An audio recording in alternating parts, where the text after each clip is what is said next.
welcome to this week's press preview alongside Justin Conn. I'm Aren. A pretty good week of football last week, and a lot of good games after kind of a week before where it seemed like it was one-sided. This week there were a lot of really good matchups, including a big win from St. T going to Tolono. They went up there and beat Unity. I think a lot of people had Unity. I mean, last couple of years, I mean, obviously Unity is a very good team, but St. T pulled the upset. Yeah, that was the biggest surprise to me of the week. I thought St. T could go over there and make a game of it. Surprised that they were able to really kind of take control of that game in the second half and win it, I think, by 10 points. I guess going into the game, Unity had been a team that had really kind of gotten better as the season went on. Over the course of most years, they had dominated. They hadn't lost an Ocop Black game since, I believe, losing to St. Teresa. It's been a few years ago now. So they had been on quite a run, and at some point you kind of just think, well, they're at this level and everybody else is at this level. But St. Teresa, I talked to Coach Scott Hamilton from Unity earlier in the week. He felt like they were night and day compared to last year from what he saw in film, and he was right. They St. Teresa is able to go over there and get a win. Now all of a sudden the Ocala Valley Black is really sort of up for grabs. I mean, I think St. T has as good a shot as anyone right now. Yeah, I saw St. T play Meridian and Argenta in two very different games, and I kind of put them somewhere in the middle and thought, okay, I think Unity's maybe somewhere above that. Obviously not. Tim Lawless had a big game for St. T, and Chris Isam's kind of been the main back this year. I know Tim Lawless got hurt a little bit early in the year. But both those guys, I mean, they're similar type of rushers. It's not like one's kind of more of a speed back, one's more of a power back. They're pretty similar, But man, Tim Lawless had a big game for them and really stood out.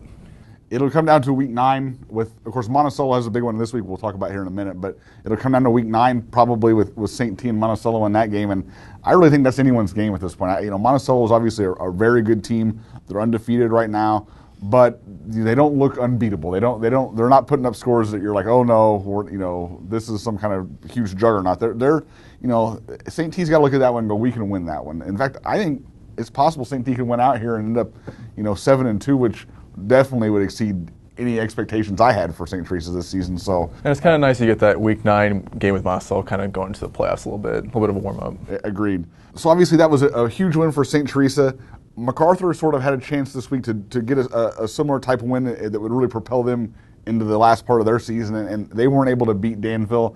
So that kind of turns into, right now, a little bit of a scary loss for MacArthur when you start looking ahead here at what could happen to the rest of their season. Yeah, I was at that game, and they're winning for most of that game, and I'm just kind of going through the storylines in my head of, okay, MacArthur's done this better this season, they've done that better. And then that second half, they just couldn't get anything going, and it was one of those things where you just kind of felt like, okay, MacArthur, they'll get a touchdown here, they'll come back, and it just never happened. They had a lot of big plays on special teams in that first half that they just didn't get in that second half. That really helped the offense, get that good field position in that first half, and they didn't rush the ball particularly well either in the second half, which was surprising. I mean, they were doing that really well. Jaquay Owens was able to get to the outside, had a couple of really nice carries, just kind of tiptoe up the sidelines and was able to get past the defense for Danville. But Danville was able to run the ball, and MacArthur just couldn't wrap up, and that was the biggest thing. They would get contact, but Danville would get another 4 or 5 yards after contact, able to get first downs, and after 3 times running the ball, it was enough for them. Coming from that game, I felt like MacArthur's maybe not as good, and after letting it sink in a little bit and kind of going through the full game, I think the second half was more of an aberration. I still think MacArthur's a good team. Who knows what happened in the second half? They just weren't able to get offense going, and maybe they just kind of, once Trent Sherfield got hurt and Danville, you kind of felt like they kind of came down. Maybe MacArthur just came down with them. But I think going forward, you have a really tough game this week with Normal. 2, games that MacArthur's a little more, between Urbana and between Bloomington, they're a little more even with. I think they'll still get that 5th win and get the playoffs. If they get that 6th win, that's where it starts to become a little bit of a difference to where, when it comes to playoff positioning, if they get into, they'll start making a difference there.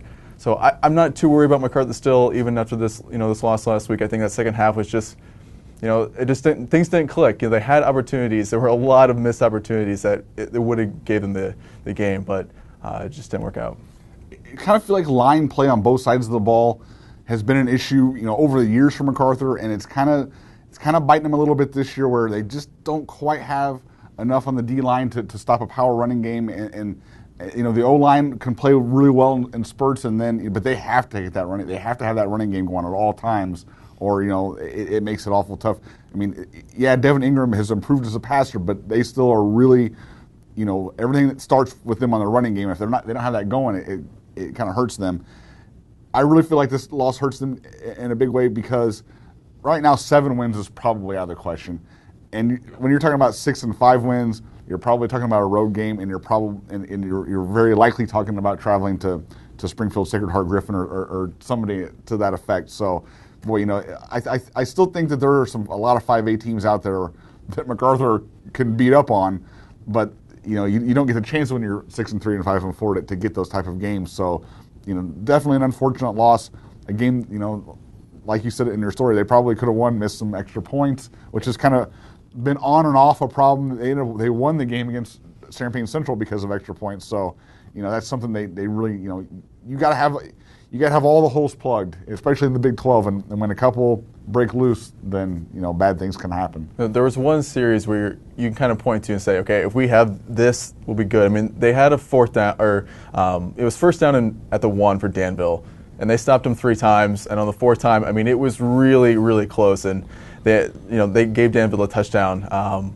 And if they kind of have that defense to where they can stop the run game the way that they did, I mean, they were able to keep them out for for three times. I think if you kind of keep that going, that's the key to keeping the season good. We're going to return this week to the top 5. We hadn't done that in a few weeks because we thought it kind of got stagnant, but it still looks fairly similar to what my top 5 said look. But some changes. I'll go ahead and start. My number 5 team, I think I had them in and out a little bit this year in my top 5, but definitely feel, no question, a solid number 5, and that's only East Richland. They've really, no program in the last 2 years has turned, the page like they have. They went from being pretty much one of the worst teams in our area. They could not stop anyone, to having a pretty solid defense and good enough offense. They didn't beat Lawrenceville this week like I thought they would, but they still won the game. And Lawrenceville is one of the better teams in the Little Illini. So right now they are 5-1. Most likely will go into the playoffs 8-1. They won a Class 4A first-round game last year, and right now they're probably going to get a game in that first one they can win. So, yeah, Matt Music, of course, former Mount Zion assistant coach, has really done a great job there, and Olney was smart to give this guy a chance because, he's worked miracles there. There's no question. Yeah. Number 4, and we have 4 undefeated teams, and those are my top 4. I went with Monticello at number 4. Didn't play particularly well against Sullivan this week. I think they won by a couple touchdowns, but not necessarily the performance that you were looking for out of the Sages in that one. But they kind of find ways to do it at this point, so it's hard to bet against them. Number 3, CASEY-WESTFIELD. I had them at 2 quite a bit this year, and you can't necessarily blame them that the rest of the teams in the conference aren't playing well right now, but they've had really one tough opponent all year, and that was Olney. And that's a Class 4A team, against a Class 1A team, so that's a really good win. But, until they play Robinson here in a couple of weeks, Casey's just kind of strolled through and had fun and not really been challenged since week 1. So, I dropped them. That's maybe a little unfair, but I still think they're definitely a 1, 2, or 3, on anybody's list. Casey, you can at JConnHR if you want to tweet at him your opinion. Number 2, CERRO GORDO-BEMENT. They've had a little bit. I mean, you look at their schedule, and there was Lena Winslow early. They had Arthur Lovington, who is a team that could definitely start seeing some votes in Class 1A. And then they beat a really good Villa Grove team. So, they have there's some quality wins on there. I mean, maybe it's not every week like a MacArthur kind of faces in the Big 12 where every team's pretty tough. But Tri-County has improved this year, and they kind of survived a tough one there a couple weeks ago, and then, like I said, Villa Grove this week. So, the Broncos have definitely survived some tough tests, and they passed them all. I mean, this is right now they're as hot as anyone, except maybe my number 1 team. That's MAROA-FORSYTH. what can you say? They dismantled Argenta, a very good team, a team that definitely could probably be on this top 5 if Maroa wasn't on their schedule. So, yeah, right now, I don't know that there's anybody better in small school football than MAROA-FORSYTH. My top 5 is pretty similar, except I do have number 5 as ARGENTA-OREANA. I think, a tough loss last week, no doubt, but they played Maroa as tough as anybody else has this year. They've done this without Gage Eller. Cameron Hupp was out of game, and they still managed to, win by good margins. They at the St. T game, they were out without Hupp and Eller, and they still won by 3 touchdowns. Austin Wiskunis has been terrific off the bench, or even as a lead back at times, and I really feel like once that team has all the pieces together, if they're all healthy, this team could be just as dangerous as almost anybody else in 1A. They have plenty of weapons. The run defense has been really good this year. I think that's one thing that might have been a little bit overlooked this year. Yeah. That's set up perfectly for 1A as well. And then we have our 4 undefeated teams. And I'm going to go with Monticello at 4 as well. I'm not sure what happened with the Sullivan game. Obviously, it's still a very good team. And the defense gave up 14 points. I think it was all in the third quarter. So the first half, still Sage has been great this year. Going to number 3, I have a CGB. I know after that Lena Winslow game, I was reading some posts from people in Northern Illinois saying Lena was down. That's clearly not the case. That win just looks just as good as we thought it was going to be. Now that's a statement win. You talked about all the other wins in their schedule so far. Cerro Gordo is really good. It's one of those things where we'll see how it comes to the playoff time. And they had a tough loss last year in Camp Point. I don't think they'll have that same problem this year. I think that this team has got a little bit more experience from those from the backs. Hopefully they can make a little bit deeper run, and we'll see how the classes stack up. We'll talk about this a little bit. Kind of where maybe some of these schools will fall. Casey, I have at number 2. Kind of the same thing with Argenta a little bit, where you have people out, not necessarily injuries, but people out. Nico Sapina was out, and they still managed to put 50 points up on the board. Austin Glidewell played spectacular.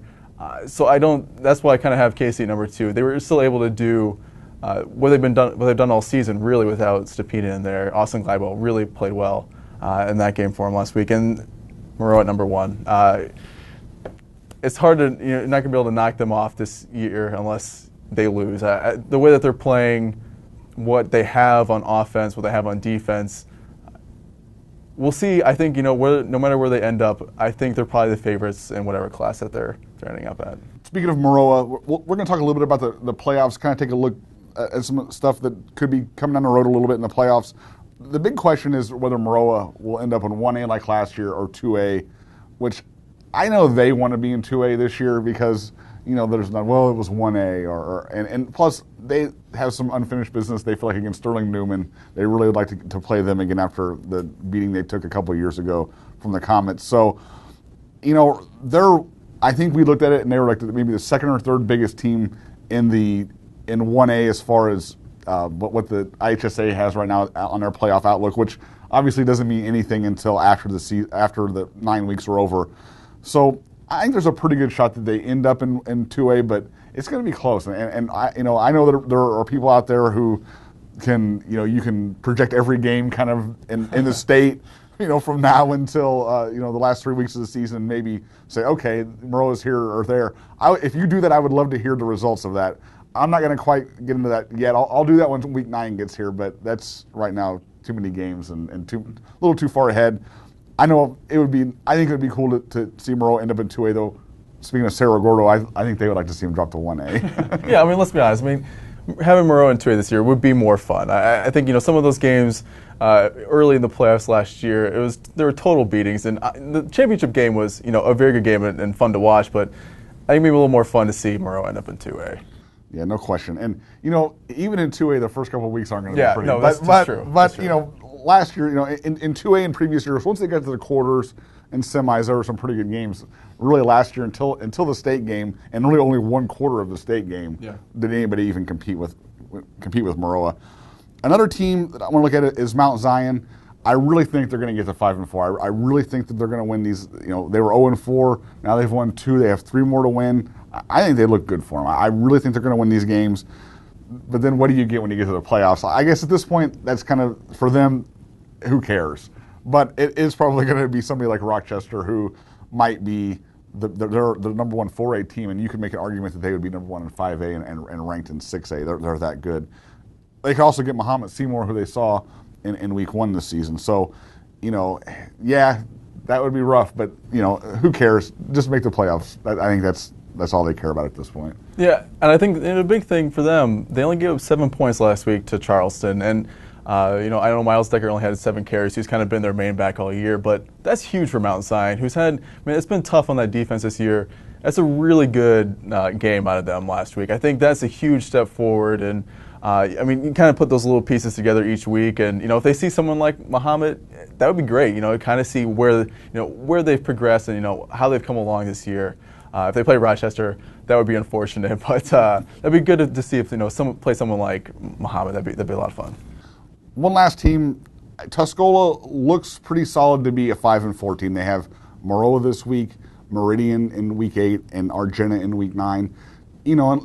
It's possible maybe they could pull an upset against Argenta, but most likely they come out of that 5-4, and I think they have enough opponents' wins that they'll get in. And then the question is this Tuscola team dangerous in 1A like past Tuscola teams have been?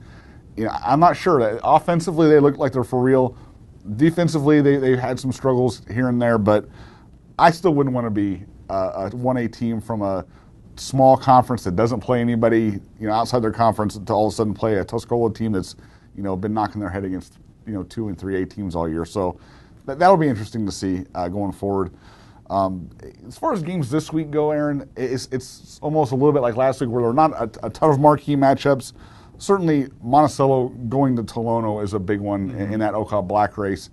And, Monticello hasn't beaten Tolono since they've been in a conference. In fact, I think they've lost to them 4 times the last 2 years. And they've come close a couple times. And I know this is a year they feel like they can win it.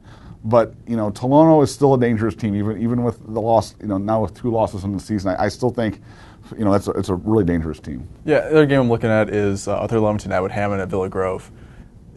Last week we kind of saw Sarah Gordo had a little bit of trouble with Villa Grove, but still, had a pretty not easy win, but it was a solid win on their half. And how Arthur stacks up against Villa Grove, you kind of see how the little Oka shakes up this week. So that's a game I'm looking at this week as well. I think the Arthur, that game too is big for them. As far as, is this a team that can maybe make a run in the playoffs? Is this a team that deserves to be ranked in the state? Mm-hmm. If they beat Villa Grove, I think that definitely legitimizes that quite a bit. So real quick, MacArthur also hosts Normal this week, which is a huge game. And if MacArthur wants to make some shockwaves, win that game, and all of a sudden you erase the last couple of weeks of bad taste for sure. So make sure you check us out on Twitter at HR Preps. We're on Facebook, and of course check us out at hrpreps.com and also buy our print product. We'll see you out there.